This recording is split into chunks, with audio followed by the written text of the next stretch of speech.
Hey everyone, Sean Deveney here from Heavy.com Sports. We're looking at the NBA with on the eve of the NBA draft and with a lot of trade rumors hanging out there, a lot of possibilities hanging out there, a lot that might happen between now and midnight on Thursday, and certainly a lot that might happen between now and say July 4th or so. I've got Steve Bulpett here with me. Hi, Steve. How are you? Living the dream. As always. All right. And, obviously NBA draft tomorrow. Anything crazy that you're expecting? What are you expecting from this year's draft? It seems like we've got a pretty solid top three, maybe some wild cards after that. But what are you expecting generally from this draft? I think it's a pretty deep draft. I think there's going to be a lot of teams that are going to be happy well down into the first round and perhaps even beyond. I mean, what's weird to me is that you're seeing a lot of teams, and this happens like all the time, they'd rather go for what's behind door number two than someone that they know more about. The more it's like the familiarity breeds, you're going to get drafted lower. But there's a lot of really good talent here, and but as always, it's going to come down to fit, like where they wind up. Yeah, I agree with you. I think especially look, if you're drafting in the lower, in the high 20s, if you're 24, 25 around that area, you're probably a pretty good team. You want somebody who's ready-made and NBA ready, and I think there's going to Christian Braun from Kansas. I think is I believe he was a junior. He's in his 20. Andrew Nembhard from the guard from Gonzaga. A guy I think you really get on the floor next year. Christian Coloco from Arizona, obviously not a shooter by any stretch, but a real shot blocking center. And again, I think he's 22, which is old and is in NBA draft parlance. So, I think if you've got those picks down, you can get a guy who you could use next year. And because so many teams, if you've got a lottery pick, you don't want to pick a guy like that. Yeah. What's strange, I think, is that even a guy that's been in college for a few years, when he comes in, he might be able to contribute, but is he truly, quote unquote, NBA ready? Mm-hmm. I don't think there's a lot of guys that can do that. I think, look, the Celtics were surprised with how fast Jason Tatum was. You can go back to that whole situation. They signed Gordon Hayward, who was the free agent prize, and Gordon Hayward gets hurt opening night in Cleveland, and Jason Tatum comes in, and it's like, wow. So if you knew Jason Tatum was going to be that good that fast, would you have committed all that money to Gordon Hayward? Probably not. Right. You might have spent it elsewhere. Right. So it's guys are still going to need. They might be able to help you, but finding guys that are going to come in and be able to contribute on a good team right away, that's going to be really hard. A lot of the guys that put up numbers, it's like serious numbers as a rookie, are guys on teams that aren't that good. They're going to get opportunity so much that just by quantity, they're going to get some quality. Right. And it's funny that you bring up Tatum, because I remember the year before was when Jaylen Brown was a rookie, and they took the complete opposite path with him. They really were careful about him, did not play him much, used him only in situations where they thought he could succeed. It was sort of an opposite, where you see where they are, and they are sort of similar players. Obviously big differences, but in their rookie years, they couldn't have been handled more differently, basically. Well, Jason Tatum would have been handled similarly had not Gordon Hayward gone down. Right. So it should be, you talk around to whether it's agents or front office people, whoever it is, there is an expectation that there will be quite a few trades. that there are some big contracts out there that can be had. I just want to kind of take a look at a few of them. You mentioned Gordon Hayward. Let's start with him. There's talk that Charlotte here 2 years into giving him the $120 million deal that they wouldn't mind shuttling him off elsewhere. Is that a bit of a surprise? Do you think that's more injury related, or just the fact that they're trying to build around a young core? They've got to pay Miles Bridges. They're going to have to pay LaMelo Ball in a couple years here. You surprised to see that Charlotte might be willing to move off of Gordon Hayward? No, I mean, look, he hasn't been really right, for any concerted period of time since that night. That he went up in Cleveland for that lob pass and came down with a horrendous injury. Even when he got back to the Celtics and he was in the bubble, he wasn't right. I mean, he had other issues. I'm trying to recall exactly what was it wrist or something like that. Anyway, he's had these issues, and now he's getting on in years. And look, Gordon Hayward's best value to you is, he did his numbers in Utah where he could be some kind of a saturation scorer. But like with the Celtics, and they wanted to keep him, he's a guy that you knew the ball would move when he was on the floor. You knew that he was going to pass and cut. And that's an important thing. And I think actually Charlotte covets that from him.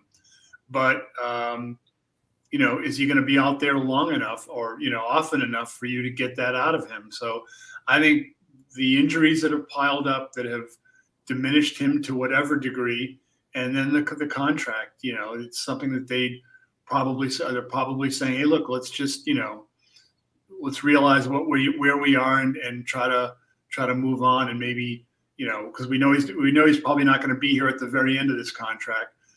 So let's start that process now. Let's get that wheel turning. Yeah, it's strange to go back and think about the way everything unfolded in, I think it was November of 2020 with Gordon Hayward, the Celtics, the Pacers, and then Charlotte coming in late with this giant offer and kind of swiping him from both of those teams. It's almost one of those deals where it's like everybody lost. It's like nobody was really the winner there. Yeah, I mean, it was all that talk about the Celtics and Pacers making a deal. They were going to make a deal, and Gordon Hayward was going to go home and all that. If Gordon Hayward had wanted to play for the Pacers, they would have had to work something out. And that just wasn't the case. Like I said, Charlotte comes in and gives him throws a bag of cash at him, and there you are. And again, he still could be an important player for Charlotte. To have someone who is that good a shooter, but that much of a guy who can play within a system and keep things moving, and which opens the floor for their younger guys. That'd be huge for them. They just can't count on him to be on the court enough to justify what they're going to pay him. Another guy who has been hotly rumored to be on the move and likely will be by early July is Rudy Gobert in Utah. Is that a situation where they've kind of gone as far as that team can go? They've got some new blood in the front office. Obviously, Danny Ainge there is the CEO, and new coach coming in, whoever it winds up being. That we've got to start over here, and Gobert's maybe the easiest piece that they can use to kind of kickstart that. Yeah, it obviously depends on what you get in return. It's something that we've discussed in the past, Sean. You can make moves and get guys that you think, oh, this would be great to have this guy. But does making this move diminish you? Does it take away from what makes you a good team in the first place? Are you going to be in a situation where you have to work even harder to replace what you lost than the benefit you're going to get from what you bring in?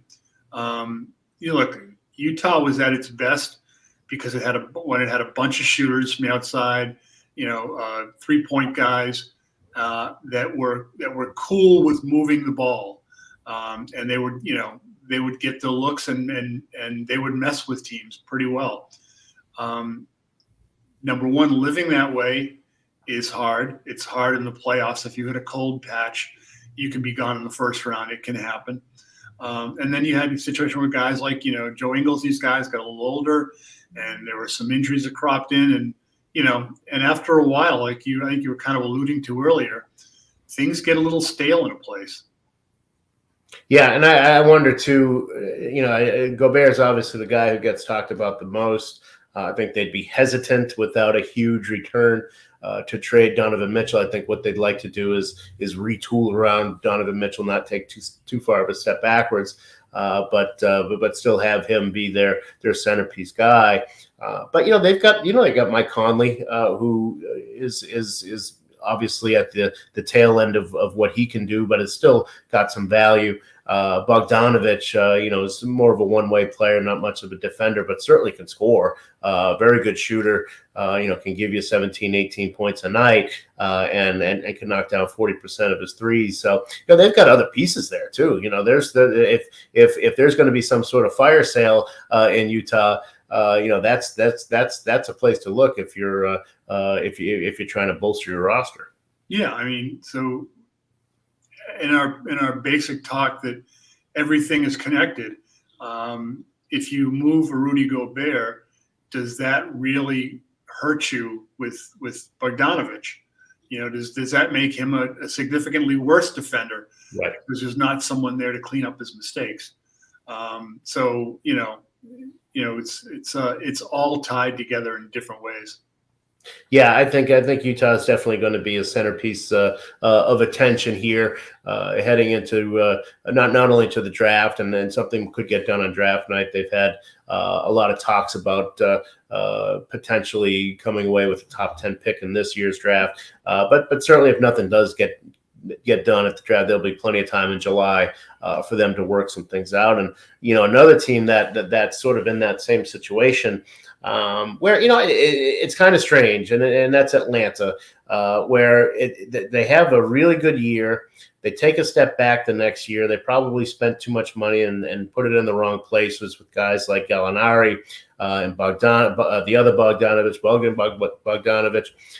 and because of that, they take a step back last year. And now they look like they're in a position to blow everything up. And it just seems like both approaches are overreactions, that they went in too hard after a good season last year, and now they're pulling out too hard after a bad season. So, especially John Collins, that's the guy who most interests me, because this is a guy who has had a 20-10 season. Certainly can give you 18 and 8 typically. Why do they want to get rid of him? Why are they so eager to get rid of him? That's one of the big questions. I mean, we've seen it a bunch over the years. Team has a year that's better than expected because guys are just, having fun together, and they're willing to play their roles, and they're firing it up, and everyone's getting touches, and we're all happy. And then they come back the next year, and it's like, I was a really big key in what made us work. And no, I was a really big key in what made us work. We saw the Suns a few years ago go through this exact same thing. So yeah, if you're running the Atlanta Hawks, you've got to make some very hard decisions, and you'd better be right. You got to pick who's really making this thing work, and you better pick the right guys to keep and the right guys to move. And when you make those moves, it's got to be things that are not just going to bring back the most talented players, the best names, etc. It's got to be guys that are going to fit with what you're doing. You recall last offseason, the Celtics, Brad Stevens, when he took over running the basketball operation, was basically saying, we're looking for people who complement Jason Tatum and Jaylen Brown. And if Trae Young is going to be your guy, you've got to look at guys that are going to complement him. And again, you've got to figure out who's going to stay and what you need to put around them. Yeah, that's going to be the real trick, and that might be the thing in the end that gets Collins out of Atlanta. That he is not the right big guy for Trae Young. He does seem to need the ball in his hands. Does seem to need a lot of touches, and if you've got a point guard who's going to shoot 20 times a game, everybody else has really got to kind of fall in around that, and maybe he's a guy who doesn't.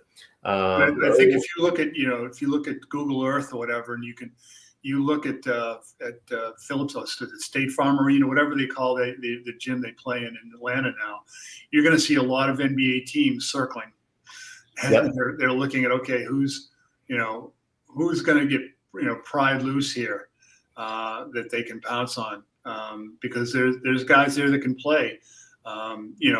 They've got shooter guys, and those kind of people, when again given their opportunity and given their touches and making sure that they are properly nurtured, they've got guys that can light it up, and teams always need those people. One other guy I wanted to bring up, Steve, and that is Duncan Robinson in Miami, who obviously did not have a great year. Signed 5 years, $90 million contract last year. Obviously that's a pretty big deal for a guy who's a pretty pure shooter. But he had been able to do some other things on the floor, really worked well with Bam Adebayo. And then this year, everything seemed to collapse. All of a sudden, he didn't really work that well with Bam Adebayo. He wasn't making a shot. I mean, he made 37% of his threes, which is pretty good for a lot of players. But, he's getting paid to make 43, 44, 45%. He's getting paid to be an elite shooter. And that's obviously not been the case. So he's been on the market. He's very much on the market now. Do you think he finds a new home, and can he kind of get a reboot if he does get a change of scenery? I think that I wonder if teams are wary about him. I know they are. I shouldn't say I wonder.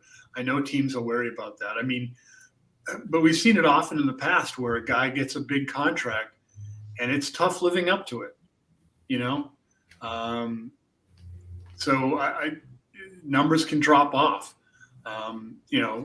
If you're going to make a move and bring in Duncan Robinson at that size wallet, you better be very sure.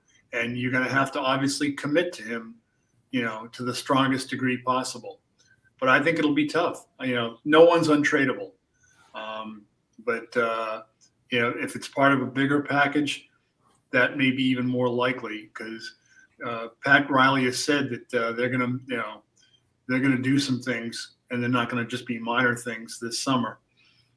Yeah, I agree. I wonder if he does get traded, if it's a Robinson hero package, and it's for a fairly big name, if that's what they wind up doing, because you're right. Robinson's value right now is pretty low. If they can't get something back for him, that's sort of commensurate with where he is at his peak, then why bother making the trade now? I don't make the trade just to make the trade. Get him back in and let him play. Let him get back to shooting 40% and see if you move him at next year's deadline. Right now, the way things are set up is that to move Duncan Robinson, you're probably going to have to take back another bad contract, because right now he's a bad contract. Until he can show that he's a good contract, then, it might make sense for them to just hang on to him. Yeah, I mean, I think the guy we could well see moved is Tyler Hero. I think you have to commit a lot to making sure he's going to get his playing time. You got to put a lot of eggs in his basket, and he can be in and out as he was this year. Sixth man of the year, nice, and that could help his stock as on the trade market. But and this guy can really, really play. Would it help him to get out of Miami? There's a belief that could be a thing. But when he goes someplace else, is he going to walk in thinking, "Hey, I'm the guy you just traded for me"? And how's that going to work chemically with the team he joins? So there's a lot to consider here. Again, you're not just picking guys to see how they'll do in a computer. You've got to bring them into a real life situation in a real city with new teammates, and who are going to say, "Hey, wait a minute, you're bringing this guy in, and I used to get those shots." And how's that going to affect the team's performance, not just at the offensive end, but defensively as well. Right. Yeah, so a lot to keep an eye on. I think Miami's definitely a team that's doing some big game hunting. We'll see if they're able to come up with something. But NBA draft on Thursday, June 23rd. June 30th, we have the start of free agency. Should be an interesting couple of weeks. Thanks for joining me, Steve, and thanks everybody for checking us out. And again, check out heavy.com.